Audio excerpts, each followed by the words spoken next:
Miscellaneous articles by Donald Norbie, The Twisted Generation. Mr. Donald L. Norbie resides in Greeley, Colorado. His main ministry centers on assembly building and student work. An informative Time magazine essay was entitled, Growing Up in America, Then and Now, December 29, 1975.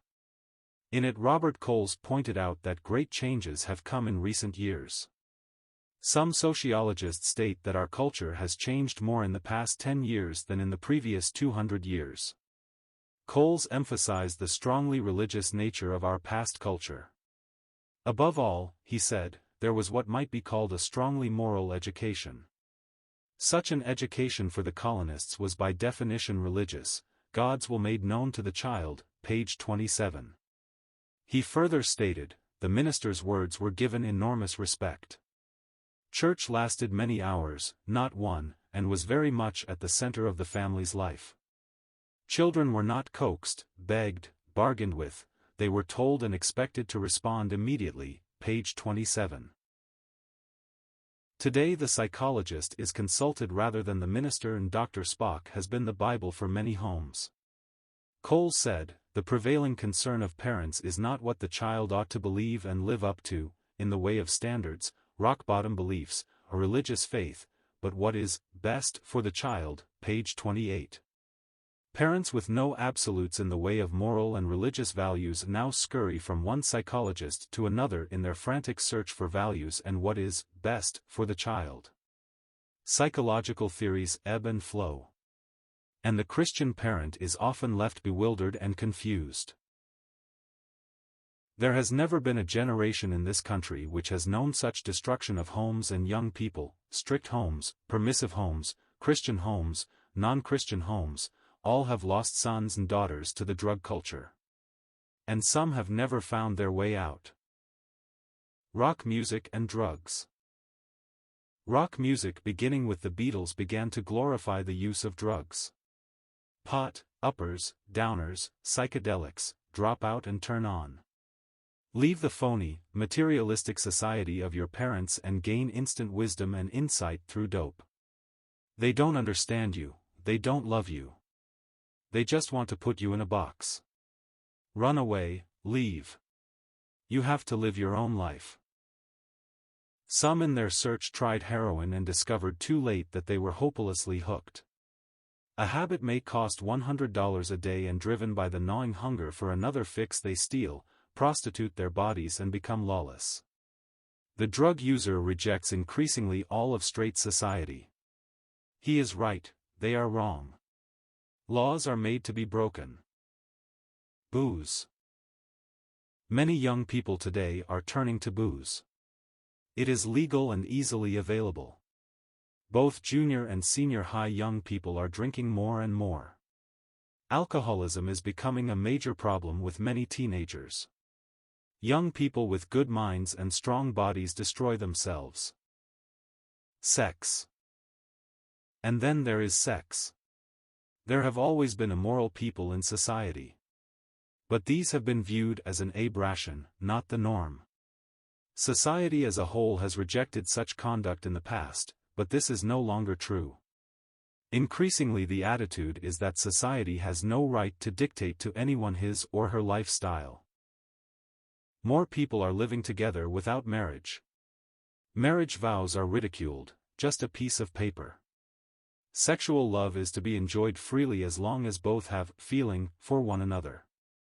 Couples live together openly, with no sense of shame and with no intention of marriage. The pill and other birth control methods, or if you are not careful, an abortion, handle the problem of having children. In California, a recent survey showed that less than 50% of couples in the 21 to 30 age group living together are married. Time, January 10, 1977, page 39. Pornography is openly sold. Magazines which would have been sold furtively in an alley 20 years ago are now openly displayed on newsstands. And the excitement is not just heterosexual relationships, but now these magazines are pushing homosexuality, complete with detailed instructions. Gay people are in the open and recruiting new followers. New York City has had gay parades with 40,000 people in attendance. Gay churches are growing and attempting to justify from the Bible their activities. Gay buttons are openly worn. Marriages continue to crumble, divorce rates soar. Families are ripped apart and children's lives are mangled in the process. What are university young people hearing? What guidelines do they get for love and marriage? A human sexuality conference was held at the University of Northern Colorado. The biology professor who spoke made the following suggestions. He emphasized that he does not like to speak of sexual deviations. If people are doing it, then it is a normal thing for our society. He stated that oral sex is a normal component in the 18 to 24 age group. Contraceptive devices were discussed at great length. Young people went away with the message that sex is immoral. Do what you wish. Satisfy your basic drives. There is no right or wrong when it comes to sex. What about the future? For many of us who grew up in a previous generation, it seems too tragic to believe. If this is true now, what will happen in 10 years or 20 years? The fabric of our society is being torn apart. Those fibers of moral absolutes, such as summed up in the 10 Commandments, used to be woven through Western culture. Are these broken and torn forever? Is it true that our society is post-Christian and pagan? If so, how can Christian communities survive? How can Christian families endure the pressure of the world? In his last letter the Apostle Paul wrote, "Remember this. There will be difficult times in the last days. For men shall be selfish, greedy, boastful, and conceited, they will be insulting, disobedient to their parents, ungrateful and irreligious, they will be unkind, merciless, slanderers, violent, and fierce, they will hate the good, they will be treacherous, reckless and swollen with pride, they will love pleasure rather than God, they will hold to the outward form of our religion, but reject its real power." 2 Timothy 3 verses 1-5, TEV. These are the days in which we live. Christian parents must face reality. Society will no longer reinforce Christian values in your children. For some Christians the temptation may be to withdraw completely from the world, such as the Amish have done.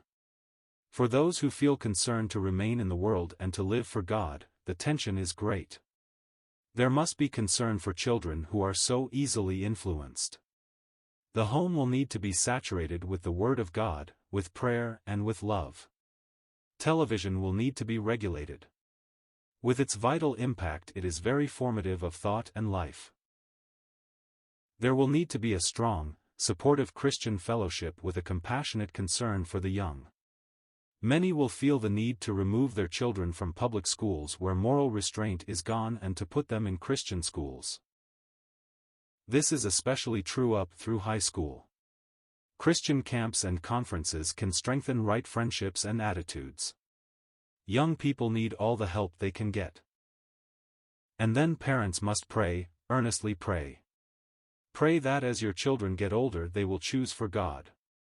Much as we wish, we cannot make this choice for them. With Moses they must choose, rather to suffer affliction with the people of God, than to enjoy the pleasures of sin for a season, Hebrews 11 verse 25.